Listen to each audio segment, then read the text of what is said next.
You've seen it in the movies, right? You've definitely read the headlines. It's this terrifying idea that some super intelligent AI could just plunge us all into the next world war. It's a fear that really gets under your skin, tapping into all our anxieties about technology and what the future of war looks like. But what's the real story here? I mean, is this a sci-fi nightmare we should actually be losing sleep over? Or is the reality, a little more complicated than that? Okay, let's really get into it, because the answer might not be what you're expecting. So we're looking at a recent analysis from the Bulletin of the Atomic Scientists. And well, they kind of throw some cold water on that whole idea right out of the gate. They're not saying there are zero risks, not at all.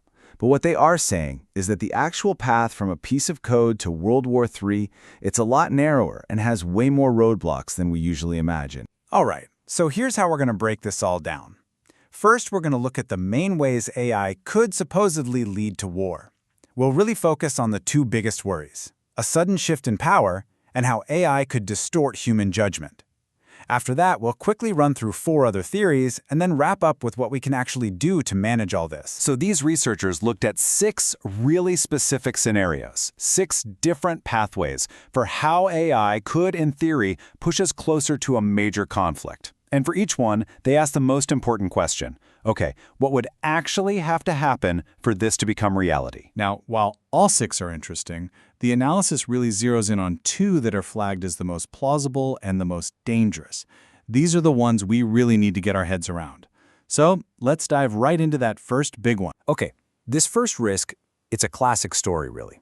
It's all about what happens when a new technology comes along and completely upends the balance of power.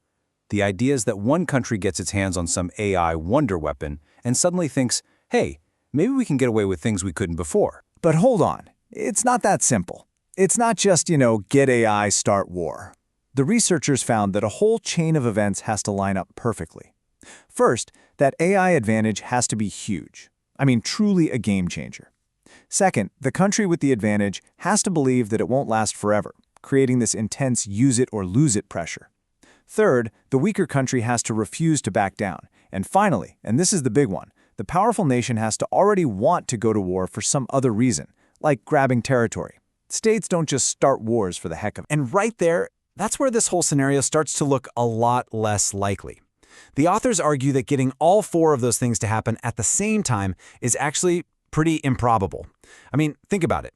AI technology spreads fast. It's really hard for one country to keep a massive lead for very long. A rival can just become what they call a fast follower and use their own AI for defense, basically canceling out the attacker's advantage. So that crucial window of opportunity, it might not even open up in the first place. All right, let's shift gears to the second major risk.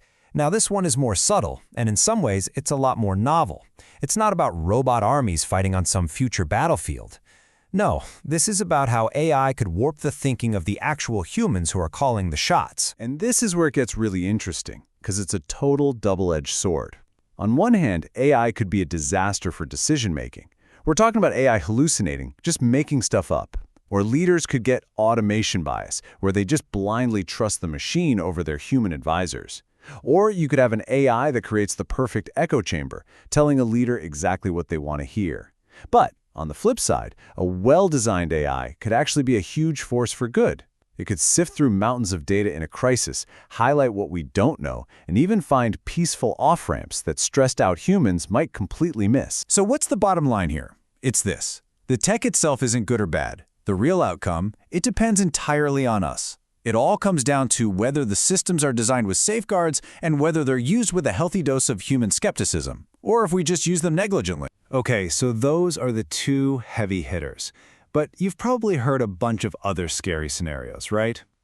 Well, the researchers looked at 4 more, but they found them to be, well, less probable.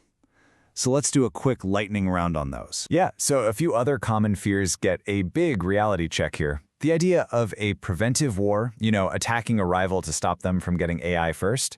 The study says that's just way too risky and hard to pull off.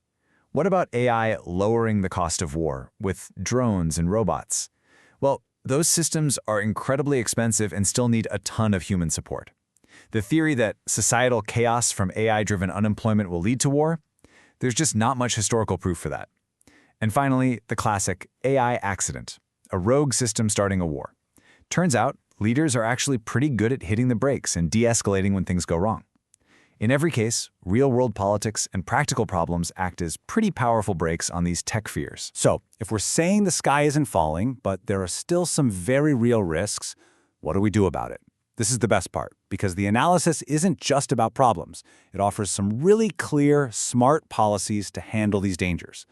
This is where we move from theory to action. To manage that shifting power risk, the name of the game is avoid technological surprise. This means our intelligence agencies need to become real AI experts. And it's not just about tracking another country's tech. It's about understanding their perception of their own power. It also means developing creative defenses. I love this idea of an AI fog-of-war machine to confuse an enemy's sensors.